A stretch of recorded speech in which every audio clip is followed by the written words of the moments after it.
Alô, alô, daqui a pouquinho vamos começar. Não, ainda falta muita gente. Continue falando tranquilamente, não tem problema. Ou vamos começar de qualquer jeito. Quem perdeu, perdeu. Tá bom. Eu gostaria de começar, primeiro, pedindo desculpas pela minha ausência, diante da homenagem que se pretendia fazer a meu respeito. Não vou dar explicações, porque explicar o que não aconteceu é muito chato e uma perda de tempo. Foi uma pena, sinto muito, eu perdi mais do que vocês, com certeza. Segundo lugar, eu vou trocar o título da nossa palestra. Eu não sou você, não. Imagina se eu sou você. Nós somos eu. Ou eu sou nós. E é esse que vai ser o tema da minha apresentação. Eu vou usar uma série de dados de ciência, muito pouco de psicologia, para mostrar até que ponto eu sou todos, ou nós somos um, tanto faz. O argumento é muito curioso, é muito claro, e ele dá um fundamento surpreendente para noções espiritualistas e até esotéricas, das quais eu não sou partidário específico. Acontece que elas vão ajudar estas ideias, mas não é minha intenção fazer uma pregação religiosa.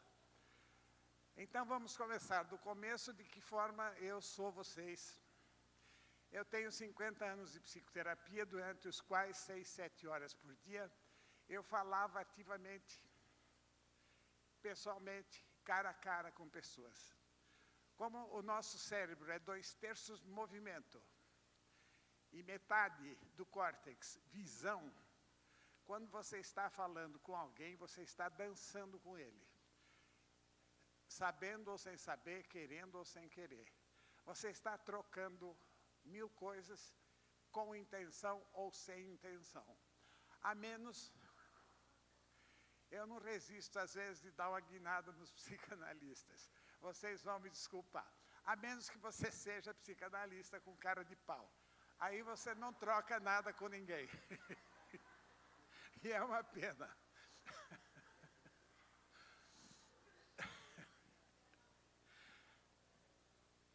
Então, durante 50 anos, se vocês fizerem as contas, são mais de 5.000 pessoas que deixaram a sua marca em mim e eu nelas. O que sobra de eu, de mim, de ego, depois disso? Sem contar, eu fui um leitor fanático, me empenhei muito na minha tarefa, gostava do mundo das coisas, das novidades, li muitos autores, me apaixonei por muitos deles, não só autores profissionais, autores em geral, de forma que eu sou um feixe colossal de gente. E eu gostaria de saber o que é que sobra de meu ego dentro disso. O famoso ego que todo mundo usa toda hora sem saber o que quer dizer. Porque esse ego é um camaleão, sei lá o que ele é. Ele é muito pouco. Ele é muito pouco. Então vamos começar do começo, para depois chegar no fim aqui outra vez. Nós vamos começar nas estrelas, porque nós somos feitos de pó de estrelas. Todos nós somos feitos de pó de estrelas. Vocês sabem que até na tabela periódica dos elementos,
Dizem que a nossa Terra tem 4,5 bilhões de anos, a vida 3,8 bilhões de anos, as primeiras bactérias, que foram os seres vivos mais bem-sucedidos do planeta.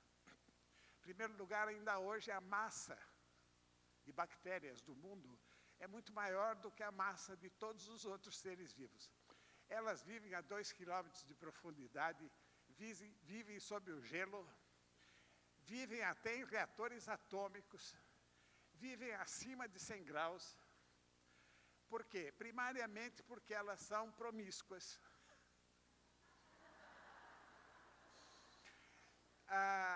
Qualquer pregação monogâmica seria uma catástrofe para as bactérias e para nós. Elas não têm um núcleo, o DNA enroladinho no núcleo, o pichain do núcleo. Elas têm fragmentos de DNA dentro do corpo e frequentemente fora do corpo. Então, cada uma se serve a seu gosto para criar o que ela acha melhor. Se vocês pegarem um pedacinho de terra, puseram numa placa de Petri, de laboratório, em primeiro lugar, 98% delas morrem. Põe lá um pouquinho de aspirina, pode ser qualquer substância, eu vou dar aspirina. 1% delas vai aprender a comer aspirina e viver à custa disso. E depois que 5 aprenderam, acabou o jogo.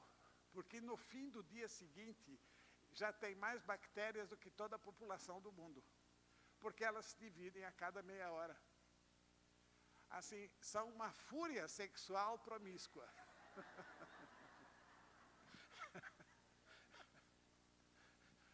Literalmente, vejam bem, literalmente, sim. Literalmente, alegoricamente, né? Vamos além. Primeira coisa interessante, além desta riqueza erótica das bactérias, elas são mestras de genética e mestras de bioquímica. Foram elas que criaram todas as sequências químicas que sustentam a vida em nós. Todos os seres vivos têm sequências bioquímicas sustentando a vida, que se desenvolveram originariamente em bactérias. Já vamos ver como, de um modo fascinante. Então, pó de estrelas, e aqui já começa uma unidade nossa espantosa, porque os seres vivos são feitos, simplificando, praticamente todos os seres vivos são feitos basicamente de carbono, hidrogênio, oxigênio e nitrogênio. Depois temos mais um pouquinho de alguns elementos mais simples, sódio, potássio, enxofre, fósforo, sódio, já disse. E depois um montinho pequeno de elementos em quantidade muito pequena. Ao todo, nós somos constituídos, todos os seres vivos são constituídos por aproximadamente 20 substâncias químicas ou elementos químicos fundamentais. Nós somos todos feitos da mesma substância. Outra forma espantosa de unidade, desde bactéria até nós, os elementos são sempre os mesmos. E o que é mais bonito é que para os seres vivos, tanto quanto ou mais do que para a física, vigora o princípio Lavoisier. Entre os seres vivos, nada se cria e nada se destrói, tudo se transforma. Tomem a floresta amazônica como exemplo. A floresta amazônica tem 60 centímetros de solo, depois é areia. E o que é que acontece com ela? Ela vive às próprias custas. Caem folhas, caem galhos, caem flores, morrem insetos, morrem animais, dejetos de animais, montanhas de insetos, de fungos, e ela recicla, recicla, recicla. A floresta amazônica de hoje, ela é feita com os mesmíssimos elementos com que ela começou milhares e milhares e milhares de anos antes. Os mesmos elementos passando por todos os seres vivos da floresta amazônica. Amplie um pouquinho. Nós também somos assim, o que justifica uma noção hindu, famosa, transformada um pouquinho em anedota. Aquele pessoal hindu, na frente do guru vai um indivíduo varrendo o chão, para que ele não pise numa formiga, porque podia ser a mãe dele. Esta é a teoria.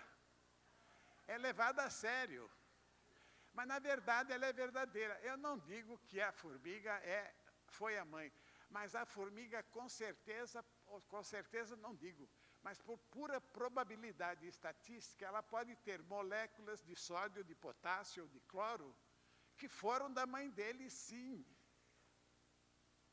Foram, sim, porque as substâncias químicas entre os seres vivos estão rodando completamente, trocando de proprietário, digamos assim, mas sempre as mesmas. Nosso oxigênio, então, vejam, o oxigênio é minha paixão, assim como a minha respiração, porque eu acho que é ela que nos liga.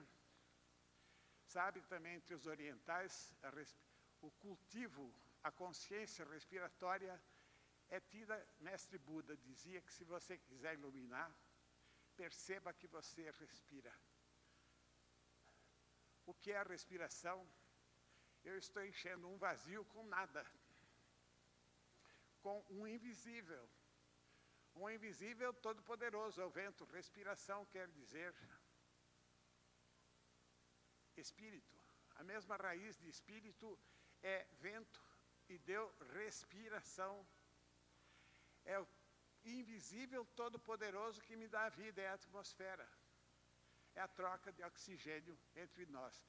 E se vocês lembrarem agora um númerozinho, espero que alguns lembrem, o famoso número de Avogadro, que diz quantas moléculas existem numa molécula grama de qualquer substância, é 6,2 vezes 10 a potência 23. Isso quer dizer que em cada respiração sua, você elimina tanta molécula e absorve tanta molécula que você pode estar respirando oxigênio de César, de Jesus Cristo, de Hitler. Literalmente, a gente não faz ideia da loucura que são as moléculas de tão pequenas e de tão ativas, e que nós estamos trocando continuamente, numa unidade total, estamos trocando de espírito. Aqui nesse ambiente, daqui a pouquinho, muita gente vai estar respirando moléculas de oxigênio que eu pus para fora. E eu estou inalando uma porção de moléculas de oxigênio que vocês põem para fora. Estamos trocando de espírito. Eu acho essas coisas fascinantes e muito óbvias. Vamos dar mais um dado, 2 ou 3 simples. Nós sabemos que nós trocamos a camada superficial da pele cada 15, 20 dias, a camada córnea. Nós perdemos mais ou menos 200 gramas de mucosa intestinal todo dia, ela escama, ela é muito frágil e sai nas fezes. Nós trocamos de sangue a cada 3, 4 meses. O cálcio, que é o mais estável, fica em nós talvez 2 anos. Fora disso, eu estou recebendo e eliminando substâncias que vão chegar em alguém, que vão ser absorvidas por outra pessoa, que vão ser eliminadas e passadas adiante. Então, nós temos uma fantástica unidade química. Tudo que era minha substância, daqui a pouco está espalhada pelo mundo inteiro e é substância de um número indefinido, mas muito grande de pessoas. Repito, somos feitos da mesma substância. A minha substância vira a substância de vocês. Eu encarno, algumas moléculas minhas encarnam em vocês. E algumas moléculas da minha respiração, daqui a pouco vocês estarão respirando também, animados do mesmo espírito que me anima. Eu gosto muito dessa noção de que espírito, influência invisível, a noção de espírito nasceu da respiração, em que há um invisível todo-poderoso. Na tempestade ele é terrível e muito estranho, porque ele é invisível, mas se eu paro de me ligar com o invisível, eu morro. A coisa mais óbvia do mundo é que o morto não respira. Quer dizer, ele cortou a relação com o invisível. Então ele morre. Então essa é a grande ligação bioquímica, ou química primariamente, de todos nós. Somos todos feitos da mesma substância, respiramos todos e trocamos o mesmo espírito o tempo inteiro. Mas vamos além falar da querida Margulis, a meu ver, a mais fantástica bióloga do século XX, Lynn Margulis, troncuda, briguenta, inteligente para burro, que começou a lançar a hipótese da simbiose, que no começo as bactérias viviam sozinhas. Daí a pouco começou a guerra, ninguém sabe por quê, é uma interrogação importante. Começaram a se entrecomer, mas às vezes um grupinho virou hippie e descobriu que era melhor fazer amor do que fazer guerra. E começou a simbiose. A natureza descobriu que às vezes juntar dois seres para formar um terceiro era altamente rendoso. Um mais um não era dois, era muito mais. Dois bem combinados são muito mais do que um e um separados. Repito, bioquimicamente, parará. Sem contar que por volta do ano 2 bilhões, do ano 2 bilhões antes de Cristo, ocorreu a mais fantástica descoberta tecnológica do mundo vivo, que foi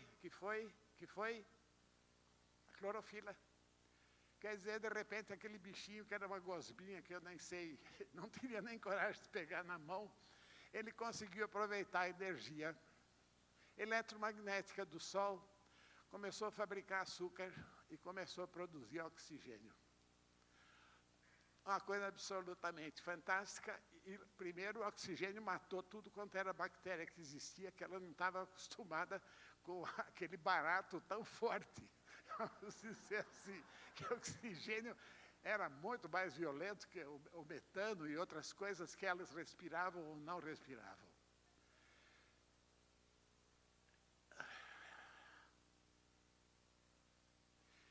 Mas, como sempre acontece com aquela promiscuidade que eu disse, e aquela habilidade genética, logo uma bactériazinha diz, puxa, oxigênio é fogo, é literalmente fogo. Oxigênio acho que quer dizer eu gero fogo. Aliás, vocês sabem, combustão, oxidação, é fogo. Essa bactériazinha isolada se chamava uma mitocôndria. Hoje o nosso corpo tem 1,5 kg de mitocôndrias, e quem respira em nós, o pulmão fornece oxigênio, mas o pulmão não usa, além do oxigênio para sobreviver, cada célula aproveita o oxigênio, mas quem usa o oxigênio é a mitocôndria, que é um parasita que virou simbionte. Temos 1,5 kg de parasitas que garantem a nossa vida. Se você intoxicá-los com cianeto, você acaba. Tem mais. Aos poucos, bactérias se reuniram, formaram seres unicelulares, e eu vou encurtar o caminho. Os celulares reuniram-se em multicelulares, chegando até a nós, que segundo a definição, levando avante a definição da Margulis, ela não disse isso que eu estou dizendo, mas pode-se dizer que ela disse isso. Que é o seguinte, meu corpo é feito de um conjunto de colônias.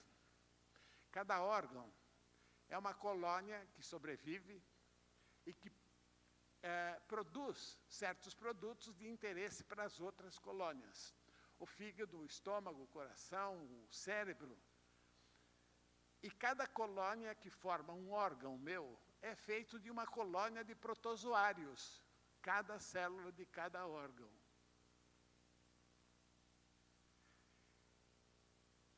E que cada protozoário é uma reunião de bactérias. Então nós tivemos o limite do limite do limite da simbiose. Nós temos em nós um resumo da vida inteira, bioquimicamente, biologicamente, hereditariamente, parará, o que mais vocês quiserem. Nós somos um resumo da vida e um resumo do cosmos.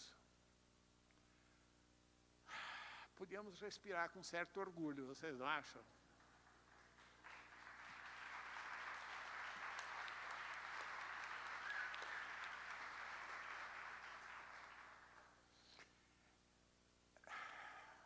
É bom ser acompanhado nessas viagens. Viagens simples, hein? Sem complementos. Vamos agora pegar um outro caminho, que é a nossa unidade cultural. Eu vou fazer uma demonstração que eu espero que seja muito surpreendente, mas muito óbvia, de que nós nos amamos profundamente uns aos outros, só que a gente ainda não sabe disso. A gente pensa até que não é nada disso. Como é que se entende isso? Num livro notável, de um nome engraçado, o livro se chama The Imperial Animal, o animal imperial. Ele foi escrito por 2 antropólogos que foram diretores da Guggenheim Foundation, que distribuíam bolsas, que escreveram esse livrinho, que não é um livrinho, é um livro, mostrando o quanto nós temos de animais, no melhor sentido que se possa pensar disto, mas com muita agudeza. Lá, folheando, eu li mais de uma vez, de repente um parágrafo assim apareceu cintilando. A espécie humana é a única que faz trocas. A espécie humana é a única que faz trocas. Vinha o pescador com 5 peixinhos, vinha o caçador com 3 marrecos, pararam um em frente do outro, se deram uma boa olhada e disseram, puxa, vou enjoar de comer peixe.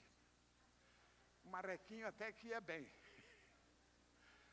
O caçador diz, por aqui de marreco, o peixinho ia bem, que tal? Trocaram. Só a espécie humana faz isso. Isso gerou o antigo mercado, onde se trocava coisas por coisas. O que sobrava para um, servia para o outro. O que sobrava para um, preenchia o que o outro não tinha. E a troca começou a solidarizar as pessoas. Depois, na Líbia, acho que foi na Líbia, a história é um pouco complicada, foi inventada a moeda, a unidade de valor. O que simplificou a troca de espécie, porque todo mundo aceitava a moeda, maior ato de fé da humanidade. Todos aceitam a moeda. Que hoje em dia, aliás, não é ouro, não é prata, não é nada, é só um botão que você aperta no banco. Mas todo mundo acredita nisso. Nós temos uma fé incrível. Incrível. Olha, está pago. Ok.